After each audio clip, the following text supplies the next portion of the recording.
The last thing Jack Mercer packed before leaving Earth was a spoon. Not the alien kind. Not the weapon. Just a battered, stainless steel tablespoon from the drawer, beside his kitchen sink. The one with the bent handle his ex-wife had always meant to throw away and never did. He didn't know why he took it. Maybe because it was still there, when everything else in his life had been systematically ruined.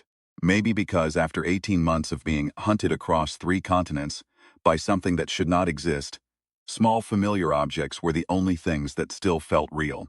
He dropped it into the chest pocket of his robe, the old, rough-stitched thing he'd bought at a market in Kyoto, and walked to the ship without looking back. The galaxy, it turned out, had no shortage of things willing to kill you. It was practically its main export.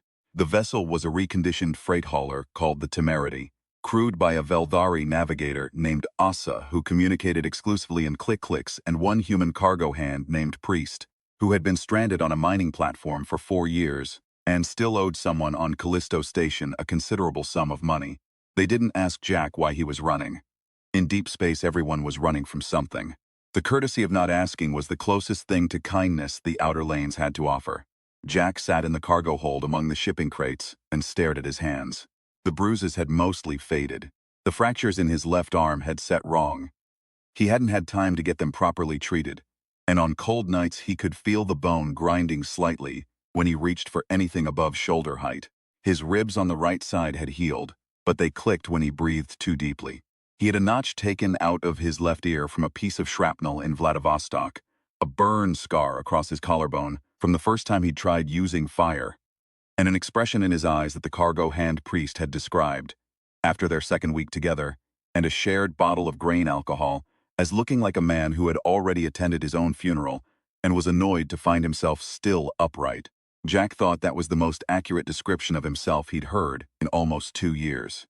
He pulled the spoon from his pocket and turned it in his fingers. The bowl caught the low cargo hold light. He held it flat on his palm and looked at it for a long time, the way you look at something that has become the defining shape of your life against your will.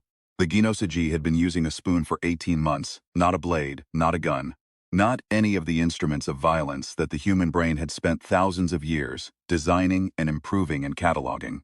A spoon, an ordinary dining implement held between 2 white-painted fingers, brought down on Jack's body in a sharp, rhythmic, unrelenting tap.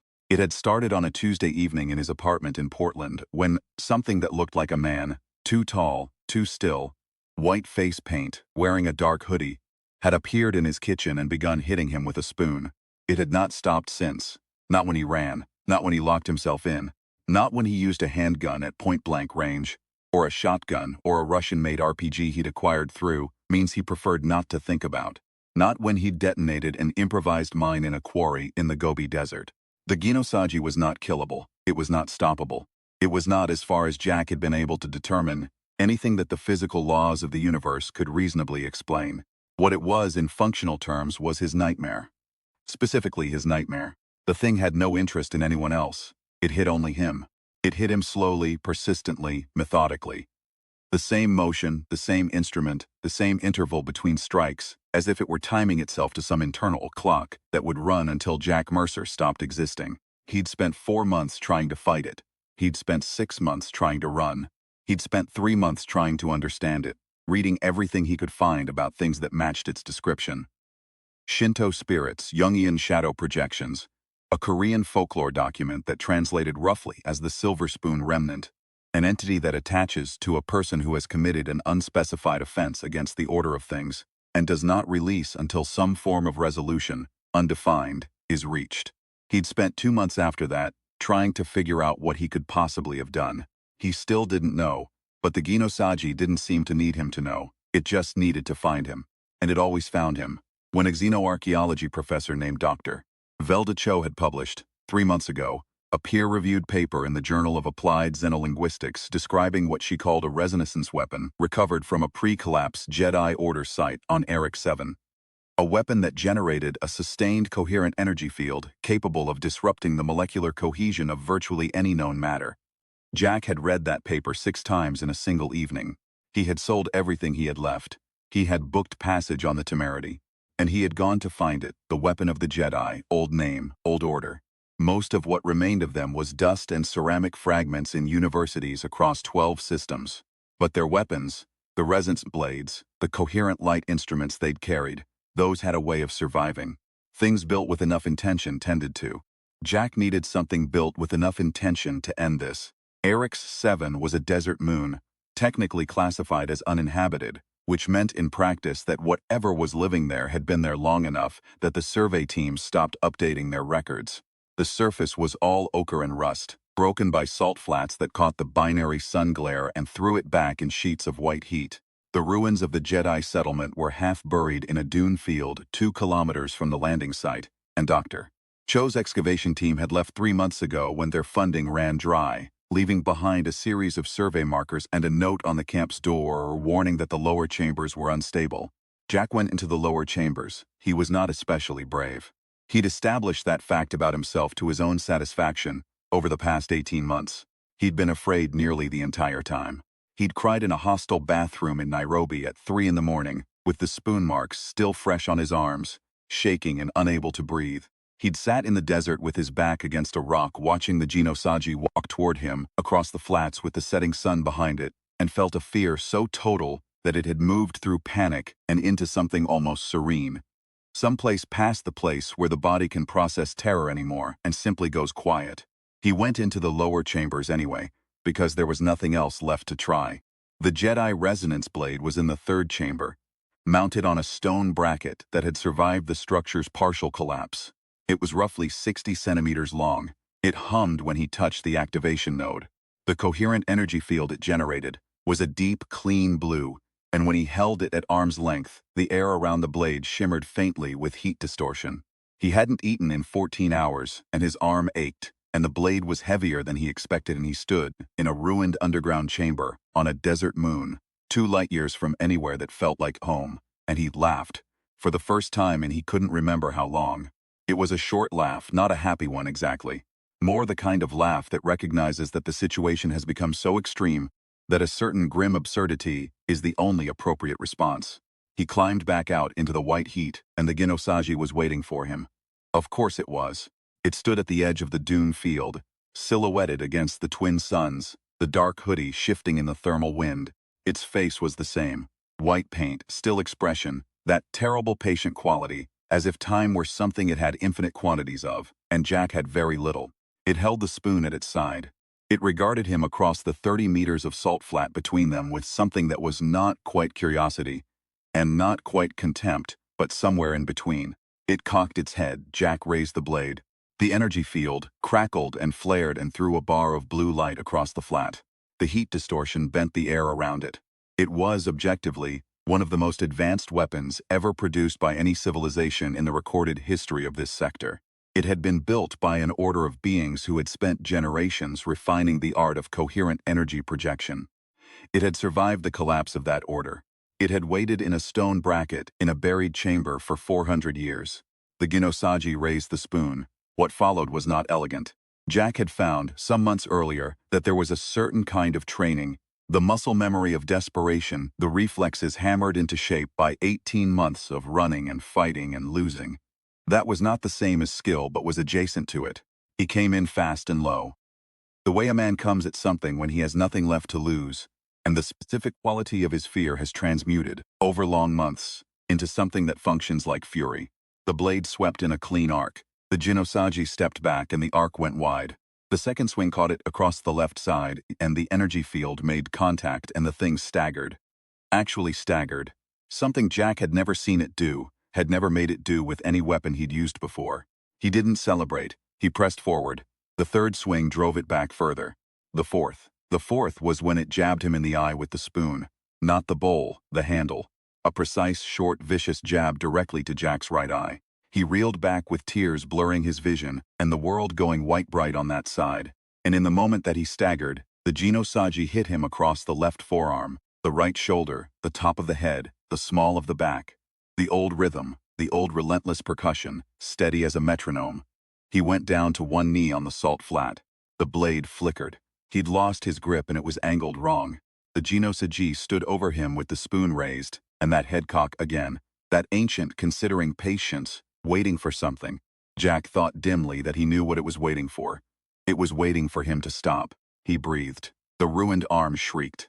The salt flat was scorching through his robe at the knee, one eye full of involuntary tears, and the other squinting against the twin sun glare. He reached into his chest pocket with his left hand. The battered stainless steel tablespoon from the kitchen drawer, bent handle, years of use. His thumb found the bowl, and his forefinger curled around the neck of it, and he gripped it the way you grip the last thing you have. The Genosagi looked at the spoon in his hand. For the first time in 18 months, Jack saw it hesitate. It was half a second, maybe less. The raised spoon held at the top of its arc, the cocked head shifting slightly the other way. Some recalculation happening behind those still eyes, behind that unreadable white-painted face. Something it had not anticipated, something outside the pattern of its understanding. A human being, beaten to his knees, reaching not for another gun, not for another desperate weapon, but for a spoon. The same instrument. Brought this reckoning, Jack hit it. Bowl of the spoon, sharp tap, right to the bridge of its nose. The Genosagi made a sound, the first sound Jack had ever heard it make. A sharp, short note of something between surprise and outrage, and stepped back. Jack got to his feet, he hit it again. Right cheek, it stepped back again. He hit it a third time. Shoulder, and it raised its own spoon to block, and he feinted and got it across the wrist. It was absurd. It was completely cosmically absurd. Two beings on a salt flat on a desert moon, 2 light years from anything, conducting a spoonjewel duel at noon under 2 suns with a Jedi resonance blade lying in the dust 15 meters away. He would have laughed again if he'd had the breath for it. But here was the thing. Here was the thing that Jack understood in those 30 seconds of the most ridiculous combat in galactic history, that he suspected the Genosagi did not. He had been doing this for 18 months. He knew the spoon. He knew the weight of the bowl on the downswing. He knew the slight resistance when you hit a hard surface versus a soft one. He knew exactly how much force to put into a tap to make it register against the body without losing the grip. He had been taught this, comprehensively, inescapably, without his consent, by the entity currently backing away from him across the salt flat. The student had become the teacher. The Genosagi's back hit a half-buried section of old stone wall. It looked at him over the raised spoon, and for the first time Jack could see something in those painted eyes that might have been, in a creature of such alien constitution, the first dim note of uncertainty. He held his bent-handled tablespoon at shoulder height and looked back. His arm was on fire. His eye was still streaming. He was shaking slightly, the way he always shook now after sustained contact. He stepped forward. The Genosagi swung. He caught it on the forearm. It stung, it always stung, and tapped it back across the knuckles of its spoon hand in the same motion. The grip wavered. He tapped the wrist again, harder, the way it had done to him 100 times to knock his weapons loose. The spoon dropped. The Genosagi looked at its empty hand.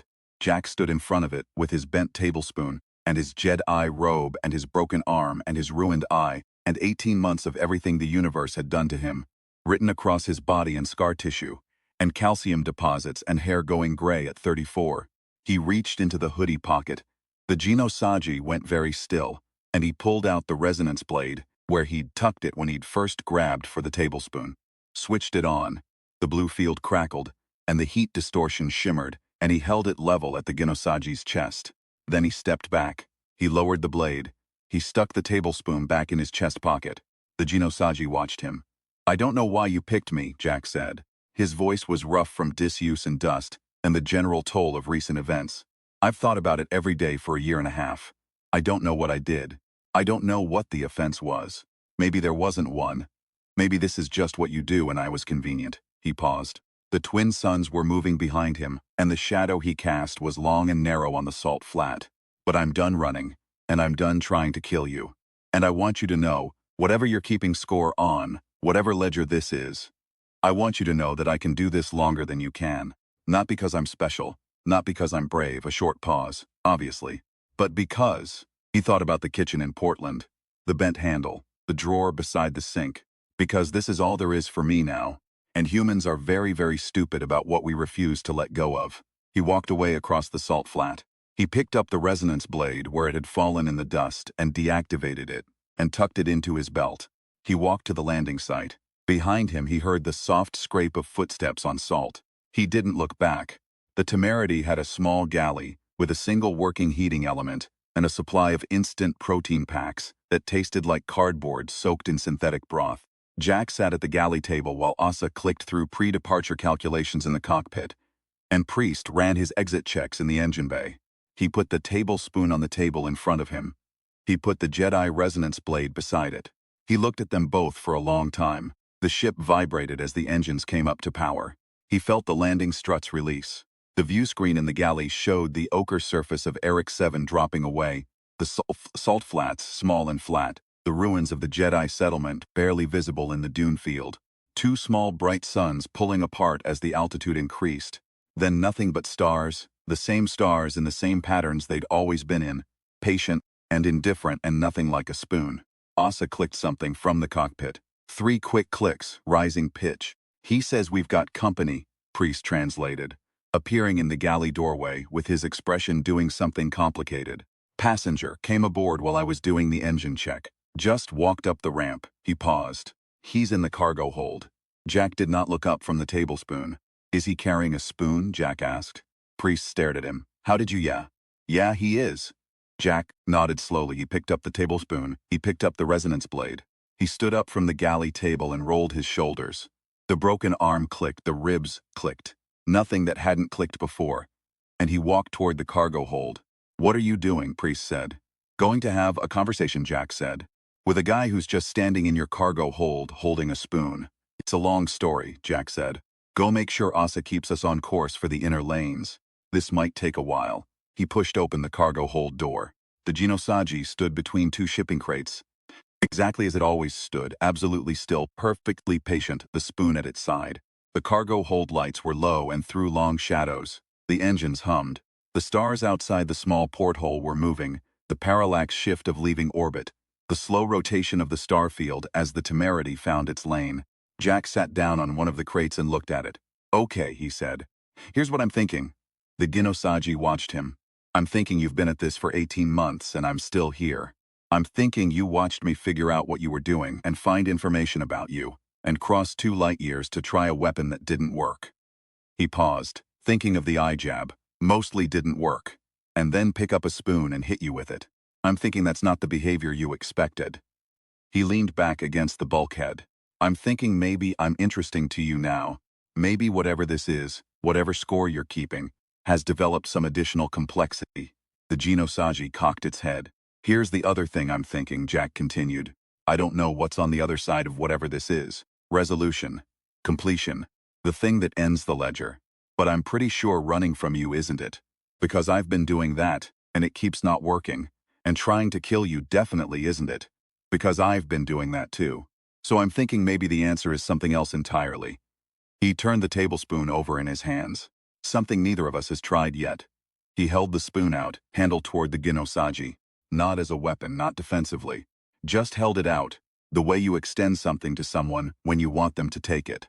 The Genosagi looked at the spoon. It looked at Jack. The head cock deepened, and something in the architecture of that still face, the painted-over geometry, the unreadable expression, shifted in a way that Jack couldn't have named but that felt, in the low cargo hold light, in the moving dark between stars, like a door opening in a wall you hadn't previously recognized as containing one. It reached out and took the spoon, held it, looked at Jack. Jack nodded. He didn't know what came next. He'd been operating without a map for 18 months, and that wasn't about to change now. But he'd been hit with a spoon long enough to know the difference between a weapon and an instrument. And what the Genosagi was holding now, in the space between them on a freight hauler, moving through the dark between systems, had just changed from one thing into another. He reached into the belt holster and took out the Jedi resonance blade and set it on the crate beside him. Then he leaned back against the bulkhead and closed his one working eye and listened to the engines. In the cargo hold of the Temerity, in the dark between Eric 7 and wherever they were going next, 2 very different kinds of beings sat with a problem neither of them had solved yet. One of them had all the time in the universe. The other had a bent tablespoon, a broken arm, and the particular human quality of being too stubborn to know when the reasonable response to impossible odds is to stop. 3 weeks later, in a transit terminal on Callisto Station, a dock worker named Mira looked up from her manifest scanner and watched a tall man in an old robe walk through the concourse with something that looked almost like a shadow beside him. The shadow was too still, it walked wrong. It was holding a spoon in each hand and looking at the crowds around it, with something that might, if you squinted, have been described as interested. The man stopped at the terminal food cart and bought 2 cups of something hot. He handed one to the shadow. The shadow looked at it. Mira watched, because she didn't know what else to do. The shadow looked at the cup. Then it looked at the man beside it. Something passed between them, not language, not anything Mira could name. The man said something and the shadow tilted its head. Then it held the cup in one hand and its spoon in the other and stood there with the concourse moving around it like water around stone. The man pulled a beat-up spoon from his chest pocket and stirred his drink with it. He looked at the shadow. The shadow looked at him. Both of them looked briefly at the spoons they were holding. Then the man laughed. A short sound, rough, not especially cheerful but real. The laugh of someone who has found the situation too strange to respond to in any other way. He walked on. The shadow walked beside him. Mira stood at her scanner for a long moment, after they'd passed through the concourse and out through the far gate. Then she looked down at the manifest in her hand, and then back up at the empty space they'd left in the crowd. She never mentioned it to anyone. Who would she tell and what would she say? That a man in his shadow walked through Callisto Station, carrying cups of hot something and spoons, and looked, for all the worlds, like 2 things that had been at war long enough, that they'd forgotten which of them had started it, and found something else to do instead. That was just a Tuesday in the transit lanes. Far out in the dark, past the binary of Eric 7, and past Callisto and past the inner lanes entirely, the stars did what stars have always done.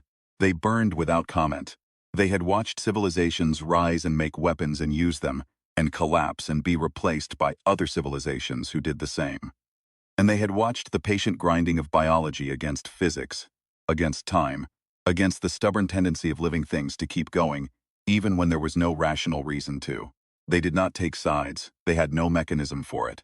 But if you had asked the stars, if stars could be asked anything, they might have noted, with the vast uninvested perspective of things that have watched billions of years of things trying to kill each other, that there was a category of outcome that didn't get recorded in the war chronicles, or the hero histories, or the after-action reports filed by the survivors of great battles.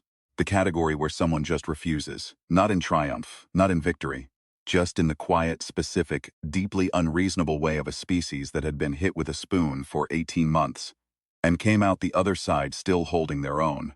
The tablespoon from the kitchen drawer, the bent handle, the particular dent in the bowl from the time he'd used it to pry open a stuck window in an apartment that no longer existed in a city that felt like someone else's memory. He still had it. He would always have it. It was the only argument he'd ever made that worked.